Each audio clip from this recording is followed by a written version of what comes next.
Hello hello good morning students. मैं आप सभी से थोड़ी सी माफ़ी चाहूँगा इस वीडियो के लेट होने पर।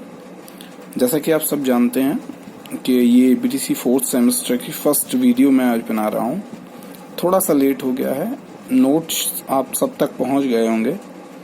चैप्टर 8 की हम लोग शुरुआत कर रहे हैं बीटीसी फोर्थ सेमेस्टर के।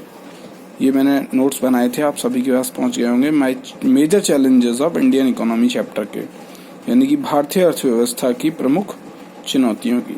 देखिए, मैं कुछ छोटी छोटी इस वीडियो के साथ शुरुआत करूंगा। मैक्सिमम 10 to 15 मिनट्स की मेरी वीडियो होगी, जिससे कि आप लोगों के ऊपर लोड ना आए।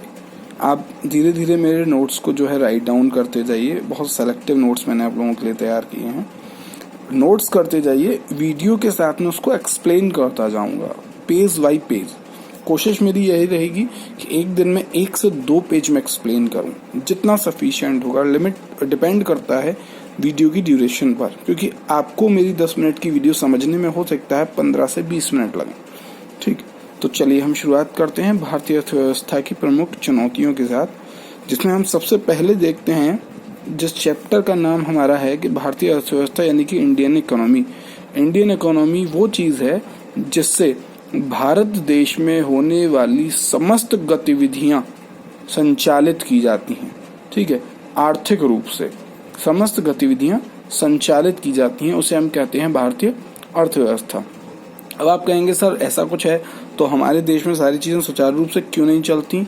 तो हम बात करेंगे उसके आगे आने वाली चुनौतियों की, कि जब भारतीय अर्थव्यवस्था हर साल तैयार की जाती है, इसमें एक पंचवर्षीय योजना भी बनाई जाती है, उसके बावजूद जो है हमारी भारतीय अर्थव्यवस्था सुचारू रूप से काम क्यों नहीं करती, तो वहाँ क्या चुनौतियाँ हमारे सामने आती हैं।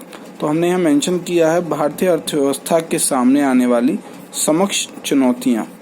सबसे पहली चुनौती क्या है भारतीय अर्थव्यवस्था की?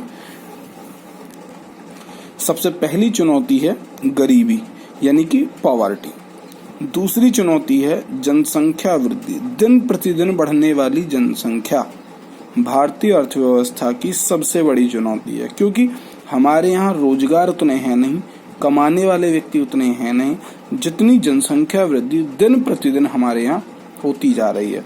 हमारे यहाँ प्रति व्यक्ति आय निर्भर करती है।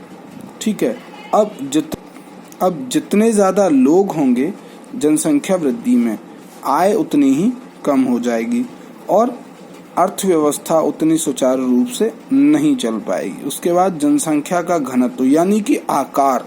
एक ही परिवार में कमाने वाले व्यक्ति तो 2 हैं और उनका भरण पोषण करने के लिए 2 व्यक्ति कमा रहे हैं। कितने लोगों का? 10 व्यक्तियों का, यानी कि जनसंख्या वृद्धि तो हो गई 10 लोगों की।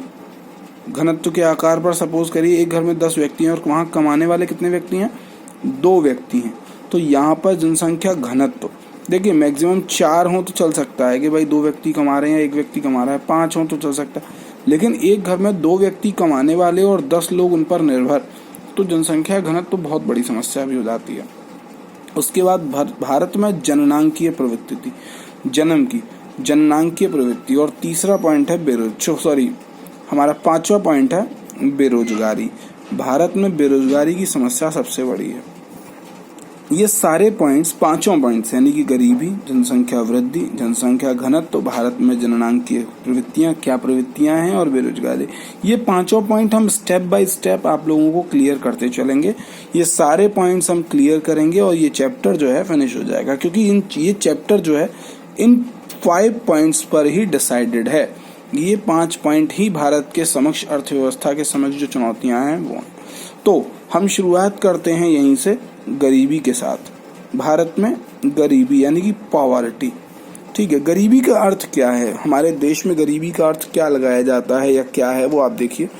हमारे देश में गरीबी को एक ऐसे रूप में परिभाषित किया जा सकता है जहां एक व्यक्ति जीवन के लिए अति आवश्यक आधारभूत आवश्यकताओं को पूरा करने में असक्षम होता है। यानी कि हमारे देश में गरीबी की डेफिनेशन ऐसे की जा सकती है जहां एक व्यक्ति अपने जीवन के लिए उसकी जो आधारभूत आवश्यकताएं हैं उनको भी पूरा करने में असक्षम है, मतलब उनको भी पूरा नहीं कर सकता, उसको हम क्या कहते हैं, गरीब।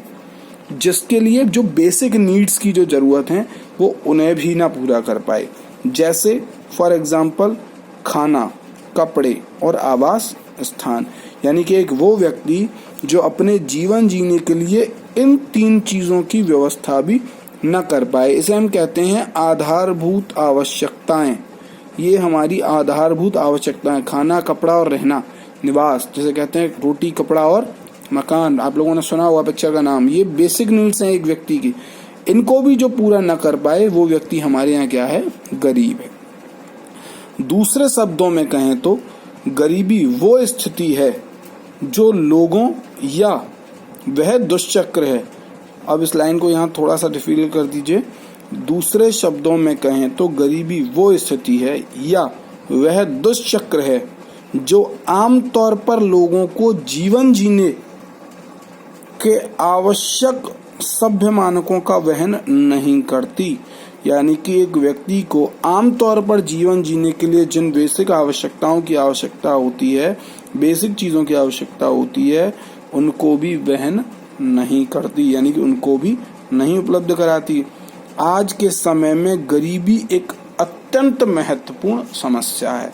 भारत के आगे ये सबसे बड़ी समस्या है कि गरीबी जो है किसी भी प्रकार से कम नहीं हो रही है भारत की। ठीक है, यहाँ तक किसी को कोई समस्या हो तो बच्चा मुझसे पूछ सकता है। नोट्स आप सभी के पास हैं, वीडियो के माध्यम से मैं आपको ये चीज़ें एक्सप्लेन करता जा रहा हूँ। अब आते हैं हम आगे, थोड़ा सा पॉइंट और है जिसमें क्या है, क्योंकि इससे समाज के आर्थिक, शैक्षिक एवं नैतिक विकास में बाधाएं आती हैं। किससे? गरीबी से।